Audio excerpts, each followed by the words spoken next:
પ્રજ્વલસિંહ, હવે આપની પાસે એ સવાલ લઈને કે ખેડૂતની આ પરિસ્થિતિ છે, હવે તેના દ્વારા પૈસા નાખવામાં આવ્યા છે એ હાથમાં નથી આવતા. હમણાં જ આપણે પરેશભાઈ ગોસ્વામીજી વાત કરી જે આબોહવાની વાતાવરણની, એમાં જે રીતે કીધું કે હજી પણ અનેક પ્રેશર આવશે, હજી વાવાઝોડાની પણ શક્યતા છે. એટલે અત્યારે વર્તમાન સમયમાં ખેડૂત પોતે જ એટલો પ્રેશરમાં છે અનેક પ્રકારના ખર્ચામાં કે, અને જે રીતે વાત કરી કે હજુ પણ વાવાઝોડું આવશે એટલે હજી પણ પ્રેશર વધશે. એટલે ખેડૂતે ઓલરેડી એનું પોતાનું બહુ જ ગુમાવ્યું છે. પોતાનો અત્યારે જે બિયારણ નાખ્યા છે, ખર્ચ કર્યા છે, અને માલઢોર માટેની નિરણ જેને કહેવાય એ પણ બધું જ પલળી ગયું છે. અને આ બધું જ આપણે જોઈએ છીએ. આના પહેલાના પણ સિઝનમાં થયું છે. આ નિરંતર ચાલી રહ્યું છે છેલ્લા 5 વર્ષથી ગ્લોબલ વોર્મિંગની અસરથી, અને હજુ પણ ગ્લોબલ વોર્મિંગની જે છે અસર આ કન્ટિન્યુ ચાલુ રહેવાની છે. એટલે ખેડૂત હવે એની પાસે આસમાનની રોજી છે, જેને કહેવાય કે કુદરત ઉપર કોઈ હવે મીટ માંડીને બેઠો છે, પણ શક્યતા નથી. એકમાત્ર શક્યતા એને સરકારમાં દેખાય છે કે સરકાર કંઈક એની તરફ જોવે. કેમ કે ખેડૂતનો જે હિસ્સો છે અર્થતંત્રમાં 50%થી વધુ રોજગારી આપે છે ખેડૂત. ભલે એ નફો નથી કરતો, એનું અર્થતંત્રમાં કદાચ રકમની રીતે જોઈએ તો એનું યોગદાન ઓછું છે, પરંતુ જે 50% રોજગારી આપે છે એના લીધે સરકારની પણ અનેક પ્રકારની જવાબદારી ઓછી થઈ જાય છે આર્થિક બાબતોની. કેમ કે સરકાર કે ઉદ્યોગ જગત આટલી બધી રોજગારી તો આપવા હજી હાલમાં તો સમર્થ નથી. એટલે અને આ જે એક પછી એક વાવાઝોડા અને આ બધી કુદરતી આફતો આવી રહી છે, એના માટે આજે જ અમે શ્રીમાન મુખ્યમંત્રી સાહેબને અમે એક રજૂઆત કરી છે. ખેડૂત પરિવાર સંઘ તરફથી અમે અમુક ખેડૂત નેતા, જે જવાબદાર નેતાઓ, અમે રજૂઆત કરવા રૂબરૂ ગયા હતા. એમાં કૃષિ મંત્રીશ્રીને પણ રજૂઆત કરી છે. અને એમાં અમારી જે રજૂઆત એ છે કે આવનારા અત્યારે જે વાવણી છે, હજી નજીકના દિવસમાં કરશું. હજી વાવણી પણ અઘરી છે. ફરીવાર અનેક ખેડૂતને ખેડવા માટે પણ પૈસા નથી, ખેડવું પડશે. અને જે અત્યારે બગડ્યું છે એ એક્સ્ટ્રા, અને ઉપરથી હજી લોનના હપ્તા ચડી ગયા છે, અને વ્યાજ ભરવાના પણ પૈસા નથી ખેડૂત પાસે. આ એક કડવું સત્ય છે. તો સરકાર સિવાય કોઈ એની પાસે હવે આધાર નથી.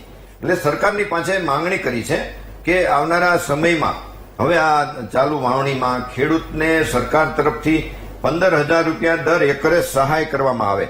એ જે માંગણી છે, અને કૃષિ મંત્રી સાથે અનેક બાબતમાં ડીપમાં ચર્ચા પણ થઈ.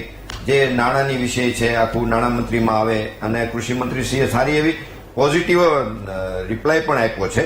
પરંતુ હજી આગળ સરકારના વિચારણાના વિષયમાં એ થશે. પરંતુ હવે એના માટે ખાસ જરૂર છે. કેમ કે હવે તો આ પ્રકારના આબોહવા તો બદલતી જ રહેશે, અને ખેડૂત પાસે બીજો કોઈ રસ્તો નથી. અને આ જે યોજનાની માંગણી કરી છે, તો તેલંગાણા સરકારે ઓલરેડી હમણાં જાહેરાત કરી છે ખેડૂતો માટે 1 એકરે 10,000 રૂપિયા વાવણી માટે સહાય કરવી, અને પછી પરત નહીં કરવાની. કેમ કે વ્યાજ ઓછા કરો કે તમે એને વધારે પડતું ધિરાણ આપો, અંતે તો પરત કરવાનું છે. પરત કરે એવી સ્થિતિમાં હાલમાં ખેડૂત નથી. અને સરકારે પણ જોવું કે આવનારા સમયમાં ક્યાંક ખેડૂતે આપઘાતના દિવસો આવે, મહારાષ્ટ્રમાં જે રીતે જોયું એવું ના આવે, એ માટે સત્વરે કંઈક ચોક્કસ નિર્ણય લેવો એવી અમારી માંગણી છે. બિલકુલ ભાઈ. પ્રજ્વલસિંહ, ફરી એકવાર આપની પાસે ખેડૂતોની સ્થિતિ જેવી રીતે વાત થઈ, ચર્ચા થઈ, છેલ્લા 1 વર્ષમાં અઘરું રહ્યું છે. આ પરિસ્થિતિએ ખેડૂત આવીને ઉભા છે, તો હવે કેવી રીતે આમાંથી બહાર કાઢી શકાય? ખેડૂતોની વાત આપણે જોઈએ છીએ, સર્વે પદ્ધતિઓ અલગ અલગ છે, એમાં સંતોષ નથી ખેડૂતોને. અને મૂળ જે યોજનાના ભાગરૂપે જે સહાય પહોંચવી જોઈએ એ પહોંચતી નથી.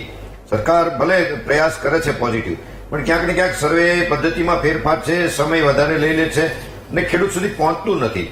એટલે એ અત્યારે જે મેં રજૂઆત હમણાં કરી છે, આજે અમે જે ખેડૂત પરિવારે કરી છે, એ માત્ર આ વાવણી પૂરતી એક માંગણી છે કે 1 એકરે 15,000 રૂપિયા માત્ર આ વર્ષે ખેડૂતને આપે, જે પરત લેવાના નહીં, કાયમી માટે નહીં. તાત્કાલિક અસર જે અત્યારે કોઈ સર્વે કરવા બેસશો, અને હમણાં જ 15-20 દિવસ પછી કે મહિના દિવસ પછી વાવણી છે, અને હજી આપણે આબોહવા તો આવી ખરાબ રહેવાની છે. એટલે તાત્કાલિક ખેડૂતને ઉભો થવા માટે જેને કહેવાય ને કે ઓક્સિજન દેવાની જરૂર છે, એ રોકડ ઓક્સિજન સરકારે દેવું જોઈએ.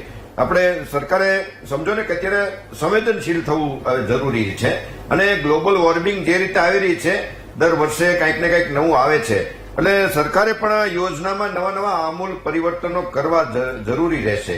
કેમ કે આવી ગણતરી કરશો તો જે મોટો સમૂહ છે ખેડૂત એ આમાં હેરાન થશે. અને ઓલરેડી ખેડૂતને એકરે 25,000 રૂપિયાનો ખર્ચ થાય છે અને વળતર એનો એ 25,000 પણ મળતું નથી. એટલે જો 15,000 રૂપિયાની એકરે સહાય કરવામાં આવે, જે હું આપને વાત કરું તો તેલંગાણા સરકારે ઓલરેડી જાહેરાત કરી છે એ 10,000 રૂપિયાની એકરે. હવે તેલંગાણા સરકાર તો સિંગલ એન્જિન છે, જેને આપણે એન્જિનથી વાત કરીએ છીએ, અને આપણી સરકાર તો ડબલ એન્જિન છે. તો એ જરૂર પડે કેન્દ્ર સરકારની સહાય માંગે, મદદ માંગે કોઈ પણ રીતે. પણ હાલના જો ખેડૂતનું અસ્તિત્વ રાખવું હોય, ખેડૂતને અસ્તિત્વમાં રહેવા દેવું હોય તો આ પ્રકારની તાત્કાલિક સહાય, તાત્કાલિક એક્શન લેવા જ જોઈએ. અને એ સિવાય જો સરકારને બીજો કોઈ રસ્તો દેખાતો હોય કે ખેડૂતની પાસે સહાય પહોંચે, રોકડ સહાય પહોંચે, સર્વે પદ્ધતિ ને કોઈ પદ્ધતિમાં હવે ખેડૂતને પણ રસ નથી, વિશ્વાસ નથી રહ્યો. અને બીજી વાત કરું આપને કે અત્યારે જેને આપણે જગતનો તાત કહી છે, એના એ પોતે તો અત્યારે તકલીફમાં છે. એ ખેડૂતના પુત્ર પણ આપણે જોઈએ છીએ આર્મીમાં જે લોકો છે, લગભગ મેક્સિમમ લોકો ખેડૂતના પુત્રો છે, ગ્રામ્ય વિસ્તારમાંથી જ આવે છે. એટલે એ પણ ત્યાં સરહદે ઉજાગરો કરે છે અને આપણે અહીંયા એનો પિતા ખેતરમાં ઉજાગરો કરે છે. એટલે બંને બાજુ પરિવાર આખો ગૂંચવાયેલો છે, જેને કહેવાય ને કે. એટલે સરકારે સંવેદનશીલ થશે.